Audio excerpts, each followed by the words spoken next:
नमस्कार दोस्तों, स्वागत है आपका आज के इस न्यू सेशन में।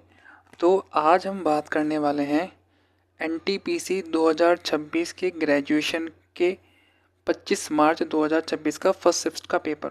ठीक है, एनटीपीसी ग्रेजुएशन का 2026 का जो भी 25 मार्च 2026 को हुआ था उसकी फर्स्ट शिफ्ट का पेपर आज हम डिस्कस करने वाले हैं।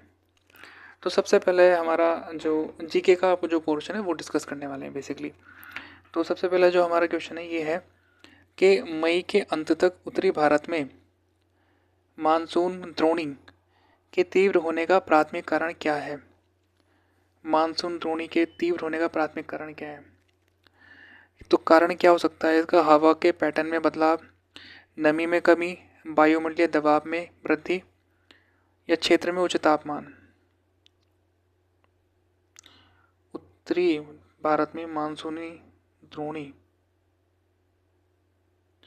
तो वायुमंडलीय दबाव में वृद्धि। तो हमारा पहला जो क्वेश्चन है वो हो गया गलत। हम यहाँ नोट करते चलेंगे कि हमारा कौन सा सही जा रहा है, कौन सा गलत। तो हमारा पहला क्वेश्चन हो गया गलत। नवंबर 2025 में ओमान ने किस अंतर्राष्ट्रीय परिषद में शामिल होकर अपनी वैश्विक पर्यावरण नेतृत्व को बढ़ाया है? तो UNEP governing council, option B IUCN council, या UNESCO man and the biosphere counselling, या फिर यूनेस्को विश्व धरोहर समिति। ओमान की बात कर रहे हैं तो ऑप्शन नंबर सी हमारा ऑप्शन, जो इस क्वेश्चन का आंसर है ऑप्शन नंबर सी है, UNESCO man and the biosphere counselling. Question number 3 पे चलेंगे। प्रोग्राम अनुवाद में अपनी भूमिका के आधार पर कौन सा वर्गीकरण एक संकलन का सबसे अच्छा वर्णन करता है? सिस्टम सॉफ्टवेयर, क्योंकि वह OS निष्पादन के लिए कोड परिवर्तित करता है। एप्लीकेशन सॉफ्टवेयर, क्योंकि उपयोगकर्ता इसे मैनुअल के रूप में लॉन्च करते हैं। एप्लीकेशन सॉफ्टवेयर, क्योंकि यह दस्तावेजों को संपादित करता है। या फिर यह एक हार्डवेयर एब्स्ट्रैक्शन लेयर है। Option number B. तो हमारा क्वेश्चन नंबर 2 ही सही है, पहला और तीसरा गलत हो गया। LM सिंघवी के अनुसार राजस्व नीति के निर्देशक सिद्धांतों को क्या माना जाता है? मौलिक अधिकार, संविधान के दायनी प्रावधान, कानून अधिकार, या फिर नैतिक अधिकार। तो मेरे ख्याल में मौलिक अधिकार नहीं, तो हमारा केवल अभी क्वेश्चन नंबर 2 ही सही चल रहा है। इसका आंसर होगा संविधान के जीवदायिनी प्रावधान। उष्मागतिक तापमान को मापने के लिए उपयोग की जाने वाली ऐसा यूनिट क्या है? तो उष्मागति की बात कर रहे हैं। उष्मागति की kelvin, kelvin kelvin option number 3 kelvin हो गया इसका आंसर। तो हमारा क्वेश्चन नंबर 5 ठीक है, क्वेश्चन नंबर 2 ठीक है। कई पौधे एक चिपचिपा दूधिया तरल स्रावित करते हैं और इसे अपनी रक्षा तंत्र के लिए उपयोग करते हैं। इस तरल को के रूप में जाना जाता है? कोशिका रस, लैक्टेक्स एंजाइम, या पादप हार्मोन। अच्छा, तो दूध सा निकालते हैं ना, जब आप कोई पत्ती तोड़ते होंगे पेड़ से तो आप दूध सा निकलता है, तो उसको क्या कहते हैं? लैक्टेस एंजाइम, या फिर प्लांट हार्मोन एंजाइम बोलते हैं, लैक्टस बोलते हैं। तो हमारा ये वाला क्वेश्चन भी गलत हो गया। प्रारंभिक वैदिक समाज में गोपति शब्द का क्या अर्थ है? गोपति की बात कर रहे हैं। प्रमुख जो गायों की रक्षा करता है, पुजारी जो अनुष्ठान करता है, योद्धा जो युद्धों का नेतृत्व करता है, या फिर परिवार का मुखिया। गोपति आई थिंक गोपति अनुष्ठान करता है, जो गायों की रक्षा करता है। ऑप्शन नंबर ए। चलेंगे अपने नेक्स्ट क्वेश्चन पर। अक्टूबर 2025 में 47वां आसियान शिखर सम्मेलन मुख्य रूप से निम्नलिखित में से किस मुद्दे पर केंद्रित था? डिजिटल परिवर्तन, समावेशिता और स्थिरता, व्यापार शुल्क, या फिर खाद्य सुरक्षा। तो बी, तो हमारा ऑप्शन नंबर बी ठीक है। कौन सा बौद्ध ग्रंथ जो लगभग पहली शताब्दी ईस्वी में संकलित किया गया था? बुद्ध के पिछले जन्मों की कहानी। अच्छा, जातक हैं, जातक कथा है। ऑप्शन नंबर ए। ये तो बहुत इजी क्वेश्चन था। चलेंगे अपने नेक्स्ट क्वेश्चन पर। भारत में चाय की खेती मुख्य रूप से निम्नलिखित में से किस क्षेत्र में होती है? तो हमारा अभी क्वेश्चन नंबर 8 सही हुआ है, 9 सही हुआ है। 8 सही हुआ है, 9 सही हुआ है, फिर उसके बाद नंबर भी काउंट करेंगे। 10 है। भारत में चाय की खेती मुख्य रूप से निम्नलिखित में से किस क्षेत्र में केंद्रित है? अरावली, थार, मध्य पठार या उत्तर पूर्वी? नॉर्थ ईस्ट है। नॉर्थ ईस्ट यानी असम में होती है, तो नॉर्थ ईस्ट में ये पड़ता है, ठीक है। निम्नलिखित में से किस वर्ष में भुवनेश्वर में school of minerals metallurgical and materials engineering MSMME की स्थापना की गई? अच्छा, भुवनेश्वर में school of minerals metallurgical and materials engineering की 95, 84, 2002 या फिर 2012? B answer. इसका आंसर है 2012, ऑप्शन नंबर डी। किस मुगल दरबारी इतिहासकार ने अकबरनामा लिखा? अच्छा, अकबरनामा लिखा, जो सम्राट अकबर के शासन काल का आधिकारिक इतिहास है। तो जियाउद्दीन बरानी, मिनहाज ए सिराज, फरिश्ता या फिर अबू फजल? मेरे ख्याल में अबू फजल। हाँ, ऑप्शन नंबर 4 हमारा ठीक हो गया। 90-91 के भुगतान संतुलन संकट के दौरान भारत का विदेशी मुद्रा भंडार केवल कितने समय तक आयात को वित्त पोषित करने के लिए पर्याप्त था? 3 महीने, 2 सप्ताह, 1 महीना, 6 सप्ताह या 1 सप्ताह? 1 सप्ताह, 1 महीना, 2 सप्ताह या फिर 3 महीने? मेरे ख्याल में इसका आंसर होगा 2 सप्ताह। हाँ, 2 सप्ताह इसका आंसर है। पंडित हरिप्रसाद चौरसिया को 1992 में भारतीय संगीत में उनके योगदान के लिए कौन सा पुरस्कार मिला? पंडित हरिप्रसाद चौरसिया की बात करें 1992 में। अच्छा, पद्म भूषण मिला, महाराष्ट्र गौरव पुरस्कार मिला या फिर पद्मश्री या पद्म विभूषण? पंडित हरिप्रसाद, ये मेरे ख्याल में पद्म भूषण मिला था इन्हें। हाँ, तो हमारा क्वेश्चन नंबर 14 भी ठीक हो गया। इसका आंसर होगा ऑप्शन नंबर बी। वह घटना जिसे कहा जाता है तब होती है जब प्रकाश एक पारदर्शी माध्यम से दूसरे में गुजरता है। अच्छा, एक से दूसरे में, जब प्रकाश एक पारदर्शी माध्यम से दूसरे पारदर्शी माध्यम में गुजरता है, तो मेरे ख्याल में परावर्तन, अपवर्तन। ऑप्शन नंबर इसका सी आंसर है। ASCII के बारे में निम्नलिखित में से, ये तो आसान है, जिसकी फुल फॉर्म नहीं पूछ रहा है, इसके बारे में पूछ रहा है। ASCII एक प्रकार का लोकल एरिया नेटवर्क है। ASCII एक उच्च क्षमता वाला ऑप्टिकल डिस्क प्रारूप है। ASCII का उपयोग CD पर ऑडियो स्टोर नहीं, ये तो नहीं होगा, स्टोर करने के लिए किया जाता है। ASCII न्यूमेरिक कोड का, हाँ ये होगा, ऑप्शन नंबर डी। इसकी फुल फॉर्म होती है American standard code for information interchange. ये भी पूछ लेता है बहुत बार, ठीक है। और ये भी पूछ लेता है मानक क्या होते हैं इसके। ASCII के 0 से लेके 127 तक होते हैं, ठीक है। चलेंगे अपने नेक्स्ट क्वेश्चन पर। हमारा ये क्वेश्चन नंबर 16 ठीक हो गया। पृथ्वी के अंदर लगभग कितनी गहराई पर मेटल और कोर के बीच की सीमा स्थित है? अच्छा, कितनी गहराई पर? पहला ऑप्शन है 4900, 1900, 3900 या 2900? मेरे ख्याल में इसका आंसर 2900, ऑप्शन नंबर डी सही है। हमारा क्वेश्चन नंबर 17 भी ठीक हो गया। क्वेश्चन नंबर 18 की बात करेंगे। निम्नलिखित में से कौन सा भारतीय अर्थव्यवस्था पर वैश्वीकरण का प्रभाव नहीं है? कौन सा नहीं है? प्रत्येक विदेशी निवेश को उदार बनाया गया है। जुलाई 1991 में रुपये का लगभग 20% का 2 चरणों में अवमूल्यन। रुपये की आंशिक परिवर्तनीयता की प्रणाली की शुरुआत। अर्थव्यवस्था की स्थिरता के लिए विदेशी संस्थागत निवेशों को और अधिक प्रतिबंधात्मक बनाया गया है। भारतीय अर्थव्यवस्था पर वैश्वीकरण का प्रभाव नहीं है। अच्छा, ये भी हो गया। मेरे ख्याल में सी आंसर, इसका आंसर है ऑप्शन नंबर 4। अर्थव्यवस्था की स्थिति के लिए विदेशी संस्थागत निवेशों को और अधिक प्रतिबंधात्मक बनाया गया है। हमारा ये हो गया गलत।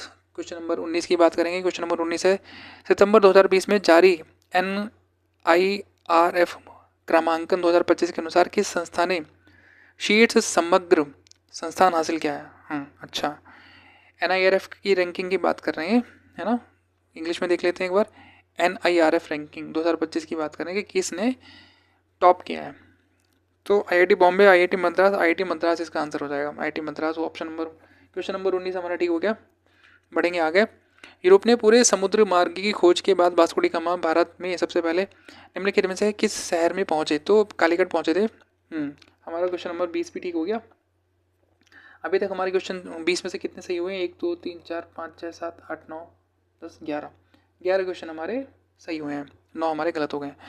97 में संविधान संशोधन ने निम्नलिखित में से किसे संवैधानिक दर्जा प्रदान किया? सहकारी समिति हुआ इसका आंसर। हमारा क्वेश्चन नंबर 21 ठीक हो गया। ये भी ऑप्शन नंबर ए गलत है, बी गलत है, सी हमारा सही है। इजी क्वेश्चन था। क्वेश्चन नंबर 22 की बात करेंगे, भारत में ब्लू वाटर पॉलिसी को लागू करने वाला पहला पुर्तगाली गवर्नर कौन था? तो इसका आंसर है अल्फांसो दी अल्बुकर्क या फिर पेट्रो अल्वारेस कैब्रॉल या फिर फ्रांसिस्को डी अल्मेडा या फिर वास्को डी गामा। मेरे ख्याल में इसका आंसर ये है बी, ऑप्शन नंबर बी। ओ, इसका आंसर है option number C, Francisco de Almeida. ठीक है, चलेंगे अपने नेक्स्ट क्वेश्चन पर। क्वेश्चन नंबर 23, 1991 के से 1998-99 के दौरान औद्योगिक उत्पादन सूचकांक IIP के अनुसार किस औद्योगिक क्षेत्र में औसत वार्षिक वृद्धि में स्पष्ट गिरावट देखी गई? विनिर्माण और इंजीनियरिंग, बिजली और उपयोगिताएं, बुनियादी और पूंजीगत वस्तुएं या फिर खनन और उत्खनन। इसमें तो वृद्धि हुई है, वृद्धि में कह रहे हैं औसत वार्षिक वृद्धि में स्पष्ट गिरावट देखी गई, बिजली की और उपयोगिता वृद्धि हुई है, बुनियादी पूंजीगत, मेरे ख्याल में ये इसका आंसर, ओहो खनन और ऑप्शन नंबर डी इसका आंसर था, गलत हो गया।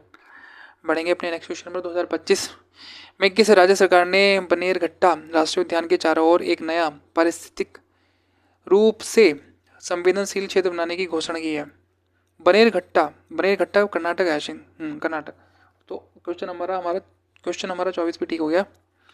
भीमबेटका पुरापाषाण स्थल भारत की किस नदी घाटी के पास स्थित है? भीमबेटका की बात कर रहे हैं कि भीमबेटका मेरे ख्याल में ये आपकी मध्य प्रदेश में पड़ती हैं शायद, नर्मदा इसका आंसर होना चाहिए, हाँ नर्मदा।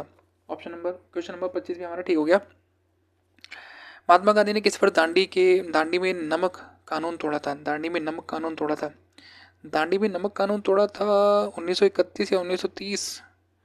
31, ओह 1930।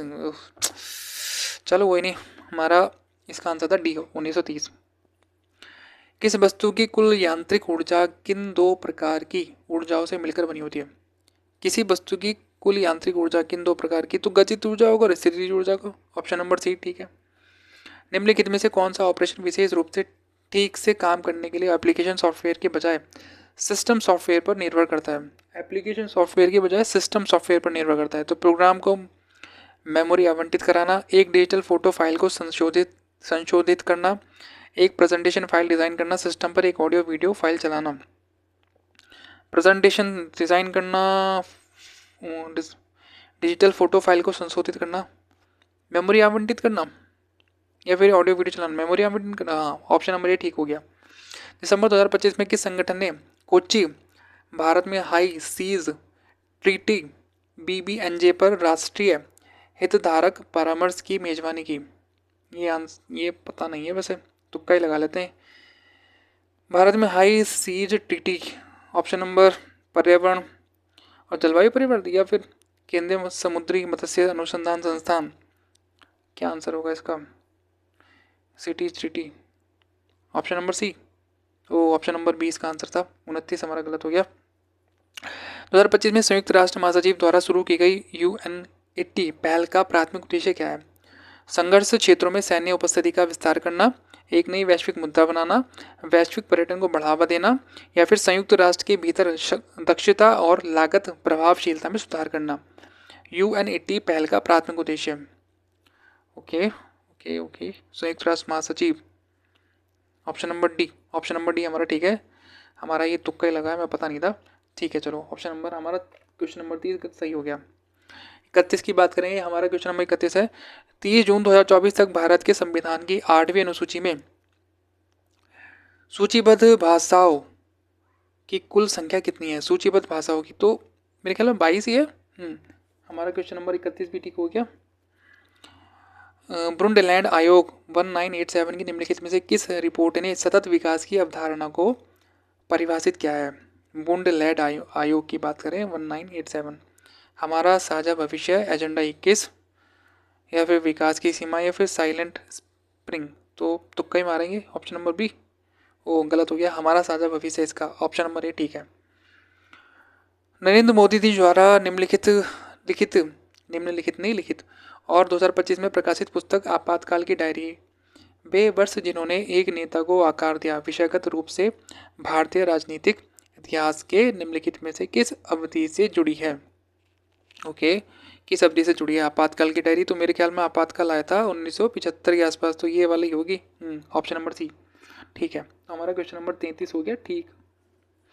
दिसंबर 2025 में एम्स दिल्ली द्वारा ग्रास रूट परीक्षण के तहत किस उन्नत मस्तिष्क स्टेट का सफलतापूर्वक परीक्षण किया गया?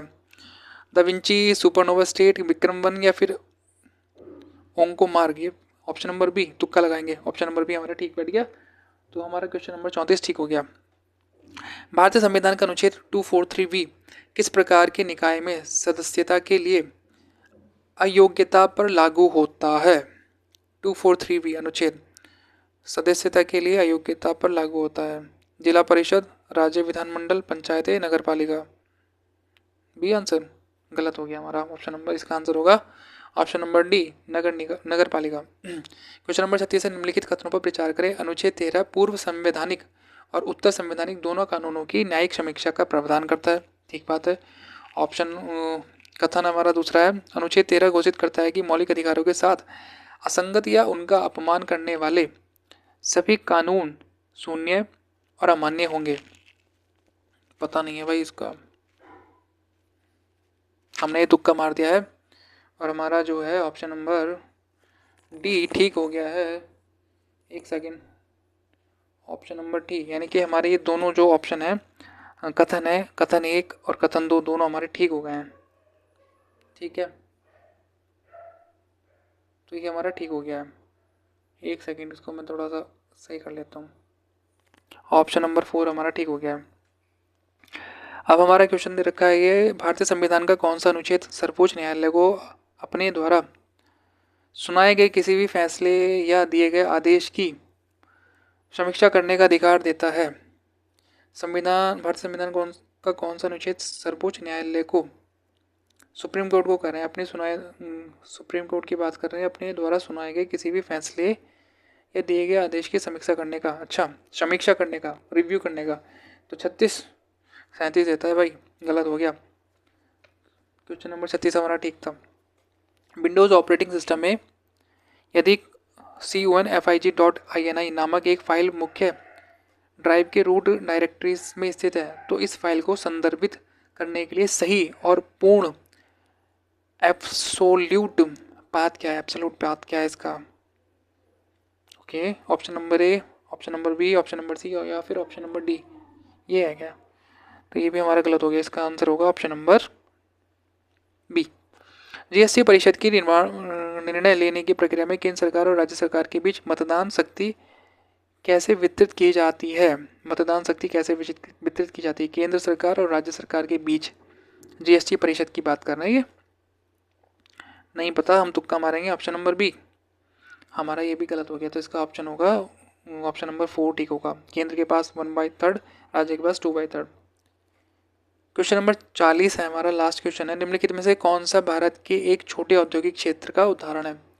छोटे औद्योगिक क्षेत्र का उदाहरण है हुगली क्षेत्र, ब्रह्मपुत्र घाटी, गुजरात, छोटा नागपुर क्षेत्र? हुगली क्षेत्र, ब्रह्मपुत्र घाटी, मेरे ख्याल में इसका आंसर छोटे औद्योगिक क्षेत्र का, गुजरात तो बहुत बड़ा है, छोटा नागपुर आपका, हुगली क्षेत्र या तो ब्रह्मपुत्र होगा या फिर इसका आंसर होगा डी, बी या डी होगा, तो बी पे लगा देते हैं। हमारा आंसर ठीक हो गया। तो हमारे क्वेश्चन जो ठीक हुए हैं 1 2 3 4 5 6 7 8 9 10 11 12 13 14 15 16 17 18 19 20 क्वेश्चन ठीक हुए हैं हमारे और 20 गलत हुए हैं। अब 20 गलत हुए तो 20 का थर्ड कर लो, तो 6 18 तो ठीक है। तो हमारे 20 में से 6 नंबर निकाल दो, 6.6, तो हमारे आ गए 13.3 नंबर बन रहे हैं हमारे, 13.3 नंबर बन रहे हैं इस पेपर में। तो ये था 25 तारीख का, 25 मार्च 2026 फर्स्ट शिफ्ट एनटीपीसी ग्रेजुएशन 2026 का पेपर था ये।